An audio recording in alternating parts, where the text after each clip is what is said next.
The Prime Minister of Thailand has survived a no-confidence vote in the midst of anti-government protests. Yingluck Shinawatra easily won the majority of votes she needed in the lower house of parliament.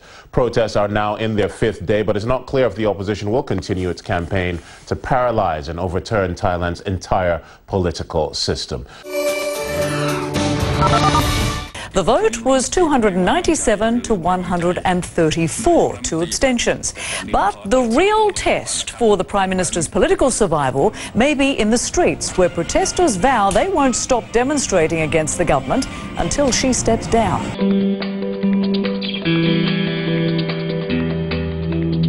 With the country in the midst of widening anti-government protests, she immediately made a plea for national unity. But her call is unlikely to be heeded, with protest leaders ruling out talks with the government. Thousands of Thais have for several days marched on government buildings, attempting to paralyse the running of the country.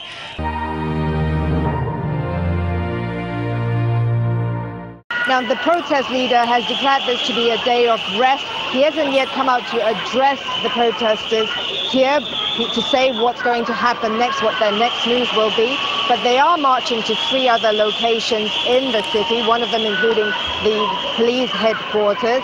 And they still continue to occupy some government complexes, including the Ministry of Finance, where they've been camped out since Monday. Now, Suthep, when he spoke on Wednesday, that was before the no-confidence vote on Thursday morning, he vowed not to back down.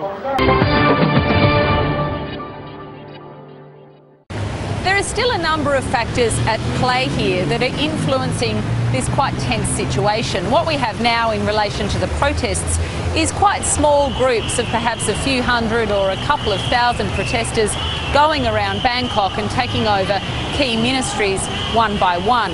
They're not invading those ministries mostly as such, but merely coming to them in a show of force. And they've been told by the protest leaders not to cause any damage or any violence with the authorities. We're also starting to see the protests spreading beyond Bangkok, with smallish groups of protesters now tackling government infrastructure in other provinces. The municipal government in Phuket, for example, has been targeted. In the parliament at the same time, Prime Minister Yingluck Shinawatra is subject to a no-confidence motion or a censure debate, and that's been now running for a couple of days.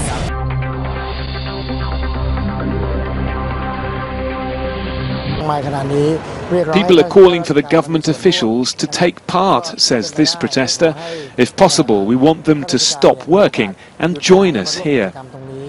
The police and riot squads are watching at arm's length. No one wants a repeat of the 2010 clashes when 90 people died. The Prime Minister, Yingluck Shinawatra, has promised not to break up the gatherings, but she's under pressure, facing a vote of no confidence in Parliament. The protesters want her out, believing she's just a puppet, with this man, her brother, Thaksin Shinawatra, pulling the strings. He lost power in a coup in 2006 and fled to Dubai, charged with corruption, but still has much influence in Thailand.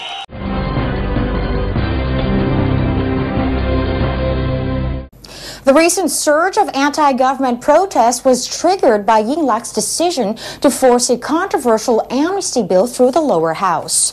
Critics say the bill was designed to let her brother, former Prime Minister Thaksin Shinawatra, return to Thailand.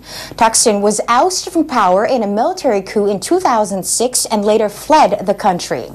The political standoff reflects social and economic gaps between those who have most benefited from Thailand's economic development and those who have been left behind.